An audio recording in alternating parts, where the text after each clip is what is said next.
Hi everybody, as you can see, it's been a black day for Rangers. It was probably even worse than most of us expected. Not so much the scoreline 3-0, it could have been worse. It was just abject display. It was unbelievably shocking, humiliating, embarrassing. I couldn't come up with any different words to describe it after watching that. Um, a good thing to come out of it is maybe people realise that stats mean nothing. I'm fed up hearing people go on about somebody's stats. Well, see, when you saw the stats at the end of that game, Rangers were practically the equal of everything in Celtic. They had, I think, 14 efforts at goal, 4 on target. We had 13 at goal, 4 on target. I think they had 52% to 48% of the possession, and all the other stats were the same, practically equal yellow cards, although most of theirs came at the end when it didn't matter, of course. So stats show nothing. The gulf between them and us was just unbelievable, sickening, worrying actually, because I think, as I said yesterday, that was probably the best team Clement could put out today, barring obviously the late addition Bajrami. Hopefully he will make a difference because he's got to. Because all these other ones, some are still needing weeded out, others need to find form, all that kind of stuff. So he couldn't really do much else apart from play the team that he did. But it was hopeless. It was a shambles. I don't think anybody played well. The least worst, if you can call it that, were probably, I would say, Jefte, maybe Suter, maybe wee Barron, and that was it. Everybody else had horrendous games. When you look at them, even Jack Butland didn't look good today. Um, Tavernier, an absolute disgrace. What a waste of space. In fact, sum up his state. Here's the difference between our captain and their supposedly weak forward Kyogo. Second half, Kyogo ran the length of the park, chased back to put a tackle in on Lawrence in his own box, and this is when they're winning 3-0. Tavernier loses the ball about 40 yards from our goal, goes down, sits for a few seconds while the play rages up the left hand wing. Maeda on the ball. The ball gets into the box, there's a shot deflected, it bounces about, it comes out the box. Tavernier's still not inside the box, he's still ambling back. Absolute disgrace. But he wasn't the only one to blame. I mean, Drosser's up front, stumbling about as usual. It looks as if he's never played a game in his life at any kind of level, never mind playing against Celtic. I mean, these two guys alone will get Big Phil the sack by the end of the season if he doesn't drop them, if he doesn't try alternatives. And there are now alternatives there. The goals themselves, I don't even want to think about it. But for instance, the first one summed up the difference in mentality. Nice bit of movement from their throw in. Shouldn't have been any danger really. But when the ball gets chipped in front of Johnson, their right back, remember, he chases it to the byline to make sure it doesn't go out for a by kick.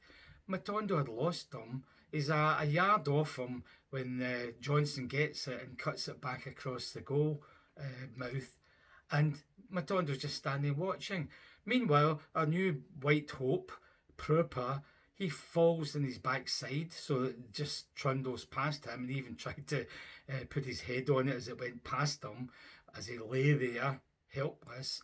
And of course, it just trundles back to Maeda, who has an easy job of putting it into net because, oh, Tavernier's lost him at the back post and not in the position to actually block the shot.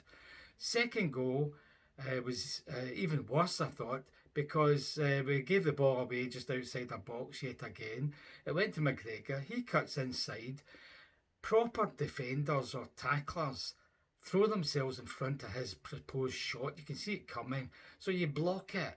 The way Carthorse Vickers does for them, you block it. But no, Sterling just kind of dives in lazily, sticks out a boot, and all he does is deflect it into the far corner. He'd have been as well just leaving it because maybe the goalkeeper might have saved it if it hadn't had that little bit of extra side on it to the left. And then the second goal, when you think about that one in the first half, Tierney, far too weak, too easily shrugged off the ball, as most of them. One pass through the middle. There's Kyogo, only the best striker in the country, nobody near him. Takes a couple of touches on it forward, and from 25 yards, just slots it, slides it, passes it into the far corner with proper dropping off him, not even trying to get in front of it, trying to block any possible shot. Just terrible defending. Great chance taking from Celtic, but that's the difference in quality. Let's face it, they are quicker, stronger mentally as well as physically. They shrugged us off every time we got the ball practically, but quicker as well. When we got the ball, we dilly-dallied on it, even in their own box, which allowed them to harass us and take the ball away and start an attack. So slower in movement and in thought. Not enough quality, obviously, compared to them. They've got the mentality, the drive. They get stuck in. They've got the desire, which most of our guys just don't seem to have. And it's probably exemplified by Tavernier. Sorry to come back to him, but he really should have gone at the end of last season, and he's still a first pick, which is ridiculous. So they've got everything we don't have, and I can't really see us getting it this season unless some of these new guys can step up to the plate in the next month or so and progress. I think we've had it.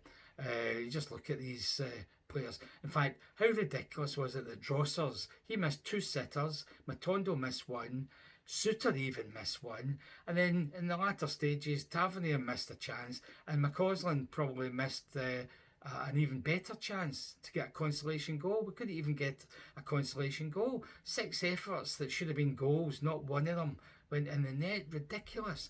So that sums up the lack of quality, the decision making, the ability to actually shoot. When you think about them, Drossers was pathetic as usual, back to his normal self after one game. And when he brings on a sub, it's not to take him off. He lasted to the bitter end. Drossers, explain that to me, Philip, because I don't understand it. So he stays on right to the bitter end, and when he brings somebody on, it's not Danilo who actually scored in his last game. It's the guy we've never seen him in training. I wouldn't know what he looked like. If I walked into my local spa and he was serving behind the counter, I wouldn't have known who he was. But no, throw him on when you're 3-0 down and the game's gone, and it's just a pathetic performance from all your teammates. How ridiculous was that? That must really make you wonder about this guy's a manager. I always say managers know nothing, but I'll give a proviso to that.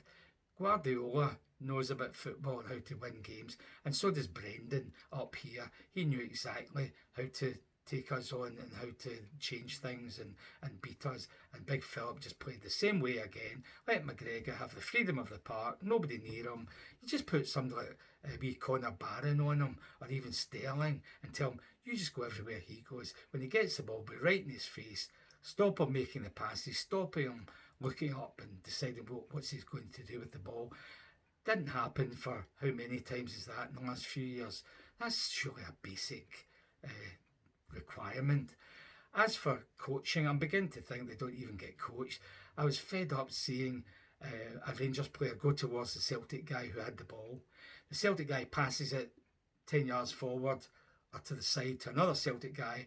So instead of staying with him, the Rangers guy runs towards the ball, where there's a Rangers guy already facing the Celtic player who received the ball. Can you not just teach them that? You don't just run after the ball. You watch for runners, you track them, you get in their way, you block them. But no, we couldn't even do all these basic things. So it just looks as if there's no coaching going on, never mind anything else. And as for shooting, I mean, they should be held back another 2 hours, every one of them, to practice their shooting. Absolute disgrace. We're lucky to get away with a 3-0, despite the fact, as I say, we had 5 or 6 chances where we should have scored.